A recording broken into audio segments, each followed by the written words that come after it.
का जीवन कैसा रहा, तो संक्षिप्त जानकारी हम सबको देने का उनसे आग्रह है।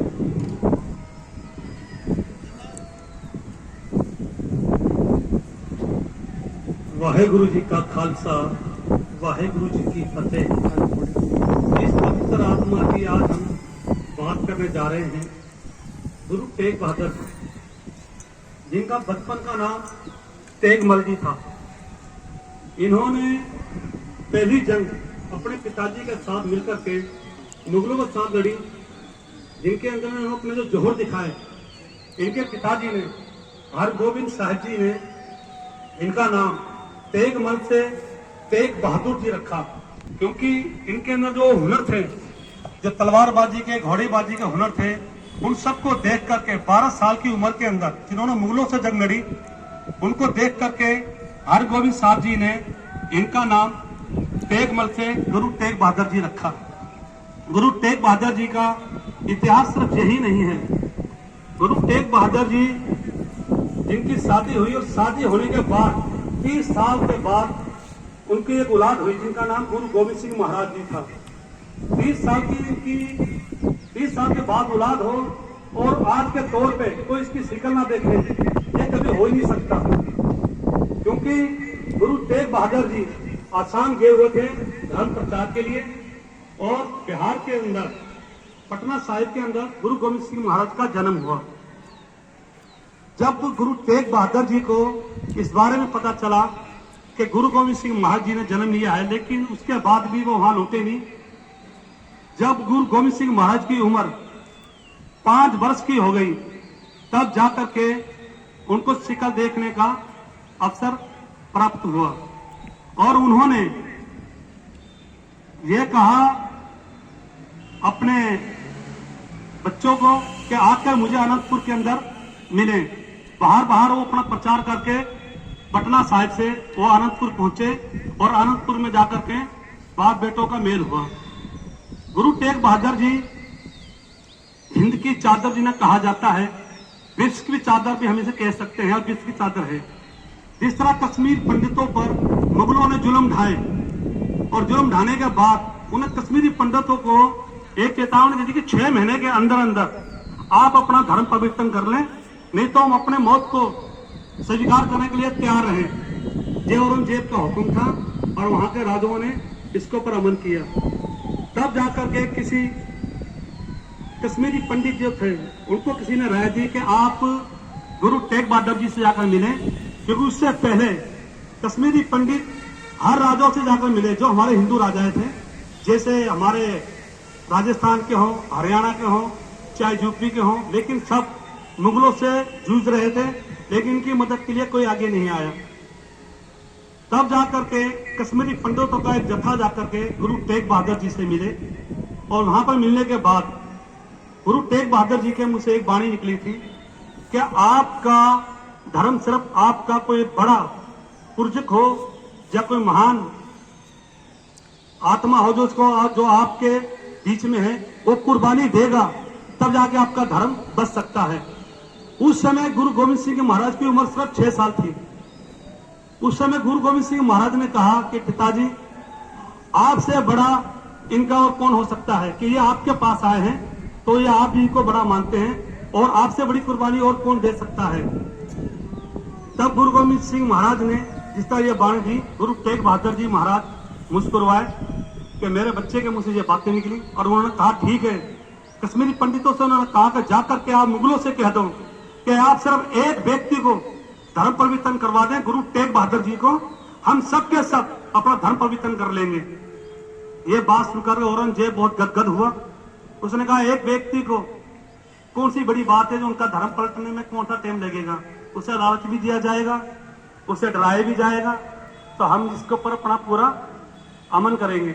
लेकिन गुरु तेग बहादुर जी थे जो आज तक मस्त नहीं हुए। फिर जिस तरह सारी संगत जानती है बच्चों को, जो आप सब देख रहे हो कि गुरु तेग बहादुर जी की गिरफ्तारी आगरे में की गई, जबकि वो सिर्फ 5 साथ ही उसके साथ उसके साथी थे, और पकड़ने के लिए उसकी गिरफ्तारी के लिए 10,000 फौज भेजी गई। उनको डर था, मुगलों को डर था कि हम जिस टाइम गुरु गोविंद सिंह महाराज की गुरु तेग बहादुर महाराज की अगर हम गिरफ्तारी करते हैं तो ऐसा ना हो कि वहां के जो आसपास के जो हिंदू राजा हैं वो भड़क ना जाएं, क्योंकि हरगोविंद साहब जो गुरु तेग बहादुर जी के पिताजी थे, उन्होंने किसी समय पे हिंदू राजाओं को बंदी छोड़ किले से उनको आजाद करवाया था, 52 राजाओं को। अगर वो 52 राजा इकट्ठे होकर के गुरु तेग बहादुर जी की गिरफ्तारी रोक सकते थे, लेकिन उस समय वो चुप बैठे रहे। क्या वजह थी, क्या कमजोरी थी, ये इतिहास ही बता सकता है, हमें नहीं मालूम। लेकिन इतने होते हुए भी गुरु तेग बहादुर जी की गिरफ्तारी हुई, 10,000 फौज आई, और जिस तरह उनको लाल किले चांदनी चौक पे ले आया गया, वहां पर उनके आगे शर्तें रखी गई कि जा तो आप अपना धर्म पवित्र कर लो, और जा फिर आप हमें कोई चमत्कार दिखाओ, और जा फिर आप अपने आप को कत्ल करवाने के लिए तैयार रहो। तो गुरु तेग बहादुर जी का सिर्फ एक ही हुक्म था कि हम चमत्कार तो दिखाएंगे नहीं, कि चमत्कार एक कहर का नाम है, और धर्म पवित्र तो मैं करूंगा नहीं। मैं जैनू नहीं पहनता, मैं तिलक नहीं लगाता, लेकिन मैं हिंदू धर्म के लिए अपना सब कुछ कुर्बान करने के लिए तैयार हूं। फिर आप सब जानते हो चांदनी चौक के ऊपर उनका सर कलम कर दिया गया बड़ी बेरहमी से। उसी समय एक ऐसी एक आंधी आई और ऐसे एकदम रात पड़ गई कि दुनिया को कुछ दिखाई नहीं दिया गया। उसके बीच में कुछ हमारे भाई थे, हिंदू ही भाई लगा सकते हैं, आज हम उनको सिख भाई का दर्जा देते हैं, जिन्होंने गुरु तेग बहादुर जी का शीश ले जाकर के पंजाब की तरफ भाग गया। जिनका नाम था रंगरेटा गुरु का बेटा, जिनको हमारे गुरु महाराज ने थापड़ा दिया। और कुछ लक्की साहब बंजारा, जहां पर बेकाबंद गुरुद्वारा है, वहां पर उनका धड़ बेल के ऊपर जो डाला होता है वहां पर डाल करके चोरी छुपे वहां से उनको ले जाया गया। ले जा करके उस लक्की साहब बंजारा जी ने अपने घर के अंदर ले जा करके उनके धड़ को पूरी नीति तौर के हिसाब से उनका संस्कार कर दिया गया, और उन्होंने अपने घर को आग लगा दी ताकि मुगलों को यह ना पता चले कि यहां संस्कार हो रहा है। अपने घर को आग लगाकर अपना सारे बर्तन वगैरह सब वहां पर सब उनके नष्ट हो गए। आज वहां पर गुरुद्वारा रकाबगंज स्थापित है। तो गुरु तेग बहादुर जी की ये कुर्बानी, आगे उनके बच्चों की कुर्बानी, आगे उनकी बीवी की कुर्बानी, ये कभी हिंदू धर्म हो या हमारे पूरे हिंदुस्तान या विश्व के जो भी लोग हों, इसको नहीं भुलाया जा सकता। इस इतिहासों को कुछ राजनीतिक लोगों ने आगे नहीं आने दिया, हम तक या हमारे बच्चों तक ये इतिहास नहीं पहुंचा। कुछ हमारी तरफ से भी, कट्टरपंथी की तरफ से भी ये इतिहास हम आगे तक नहीं पहुंचा पाए, क्योंकि हमारे इतिहास या तो पंजाबी में दिए जाते हैं जो लोगों तक नहीं पहुंच पाते। मैं इसी मंच के माध्यम से मैं सिख समाज से भी बेनती करूंगा, अपील करूंगा कि जिस तरह हमारे गुरु की जो भी कुर्बानी है या उनका इतिहास है, वो हिंदी के अंदर भी हमारी किताबें छापी जाएं। और जिस तरह आजकल अब जो नियम बनाया गया है, हम कार्टून के तौर पे बच्चों को ये मालूम है, जैसे हमारे छोटे साहबजादों की सब बच्चों को बताया गया, उन्होंने छोटे साहबजादों की जो मूवी आई थी कार्टून में, आप सब बच्चों ने देखी नहीं देख पाए शायद। तो ऐसे अगर हमारी कार्टून के अंदर मूवी हो हमारे गुरुओं की, हमारे गुरु के बच्चों की जो इस तरह कुर्बानी दी है, तो ये इतिहास हमारा बहुत आगे तक उभर के आगे आएगा। लेकिन हम कट्टरपंथी की अपनी तरफ से करके हम अपना इतिहास हम कुछ पीछे छोड़ चुके हैं, जिनको हमें सब भुलाना पड़ेगा। अब हमें नए तौर से समाज को बताना पड़ेगा कि सिखों की और सिखों के गुरुओं की क्या कुर्बानी थी। दूर दूर तक जब किसी गांव के अंदर कोई शादी हुआ करती थी, तो उस समय यह कहा जाता था कि एक गांव में जाओ, वहां से एक सरदार को लेकर आओ, जो इस बस में जैसे बेर में बैठ के जाएगा, दुल्हन को और बारात को वहां पर सुरक्षित छोड़ के आएगा। इतना विश्वास हुआ करता था सिख समाज के ऊपर। लेकिन राजनीति समाज जिस तरह लोग आते चले गए, हमारा समाज पिछड़ता चला गया। तो ये सब एक चीज, सिख क्या चीज है? सिख आपकी सुरक्षा करने के लिए उस समय एक पुलिस थी, एक ढाल थी। और सिख हम कहां से बने? हम आप लोगों के बीच में से बने।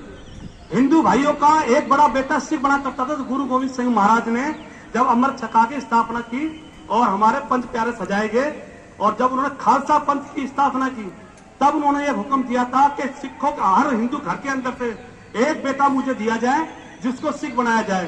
उनमें से आपके हर एक घर के अंदर से एक बड़ा बेटा बना करके कुछ सिख बनाया गया। तो हम कौन हुए? वो हम आपके भाई। लेकिन ये इतिहास हमें ना कभी पढ़ाया गया ना हमें बताया गया। आज भी हमारे गुरु ग्रंथ साहब के अंदर कई भक्तों की वाणी, कई संतों की वाणी, कई महापुरुषों की वाणी, और इनके अंदर काफी वाणी, जब हम उसके आगे नतमस्तक होते हैं तो हम सबके आगे नतमस्तक होते हैं। और जब हमारे अरदास के अंदर ये मांगा जाता है, सरपंच का भला मांगा जाता है, पूरे विश्व का भला मांगा जाता है, तो ये हमारे कुर्बानी है। और सिखों से हम दूरी जो हमारे बीच के अंदर, हम खुद ये दूरियों को दूर कर सकते हैं। हम अपने हिंदू धर्म से भी गुहार करते हैं और अपने सिख धर्म से भी। जिस तरह के मैंने हर साल हमारे बड़ी गीता स्कूल के अंदर प्रोग्राम होता है, मैं हर बार हिस्सा लेता हूं और जहां हमें पूरा मान सम्मान दिया जाता है। मैं अपने मंडलों के लोगों से भी कहना चाहता हूं, जो हमारे बीजेपी के समर्थन है, कि जिस तरह ये प्रोग्राम हुआ, हम मंडलों के अंदर भी ये प्रोग्राम करें, ताकि लोगों को पता चले कि हमारा इतिहास क्या है, सिख भाई हमसे कितनी दूर है और हमारे इनके अंदर, और हम इनके कितने नजदीक हैं, और हम सिख है कौन। इस तरह हमने आज आपको बताया कि सिख आपका बड़ा भाई है, आपके घर के बीच में सब बढ़ करके सिख सजे हैं। अगर पूरे विश्व के अंदर ये प्रचार स्टार्ट हो जाए तो लोगों को ये पता चलेगा कि सिख सिर्फ एक धार्मिक और एक आस्था के ऊपर चलने वाले लोग नहीं है, ये सबको साथ लेकर चलने वाले लोग हैं। और हम सबको साथ लेकर चलने की प्रस्ता रखते हैं। और यही मैं कहते हुए अपनी वाणी को विराम करूंगा। वाहिगुरु जी का खालसा, वाहिगुरु जी की फतेह।